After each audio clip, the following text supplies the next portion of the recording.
do with the coconut husk after eating the nut or consuming the oil made from it?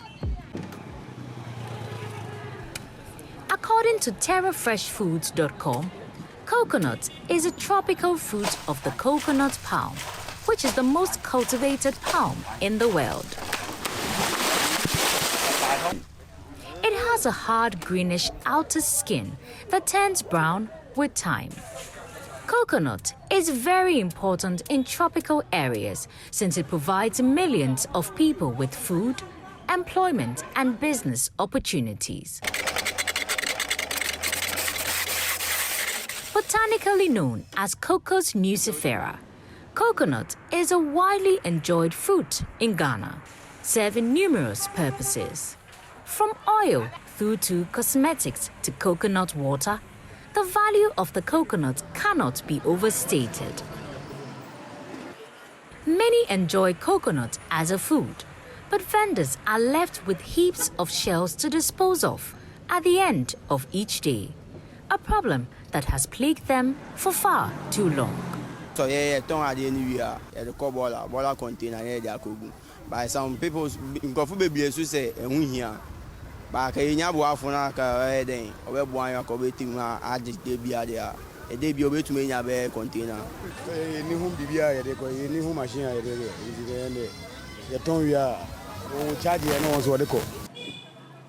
In a baseline study conducted by the Coconut Waste Project, an average volume of 64 tons of coconut is procured daily by coconut vendors, which generates an average of 34 tons of coconut waste per day.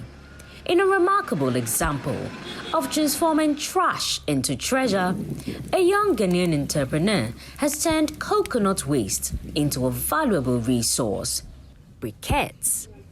Coconut briquettes are made from the husk of coconuts. A briquette is a compressed block of coal dust or other burnable biomass material. Ernest Chum Berima explains his inspiration for setting up his coconut briquette company and the production process of the coconut briquettes. I started 2018, 2019, but then it was an experiment. I took it upon myself that what can I use this coconut waste for? And then came out with the charcoal briquette. When we bring the coconut husk to the site, we carbonize them, put the coconut husk in barrels, then we set fire. Then it will burn for some time. When it gets to a point where it has turned into biochar, they will pour and then use water to quench before we take it to the site to press, and then we get the briquette. The crushed coconut husk is turned into fine powder and mixed with water and a binder to make it stick. The extruder machine then squeezes out slimy pieces of briquettes, which need to dry in the greenhouse for some days. After we've dried them for 2 to 3 days, we pack them in sacks. That's how we sell them. He speaks about how he sources for the coconut husk and some challenges he faces. Formerly, I was taking them from my community. That's from Chebi and Bunso, in Sutem especially.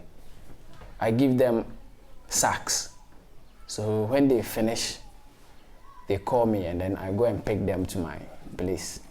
But when the company got more customers, I needed to expand where I get the raw material. So I went to Accra, and then we got a dumping site where the coconut sellers dump the waste.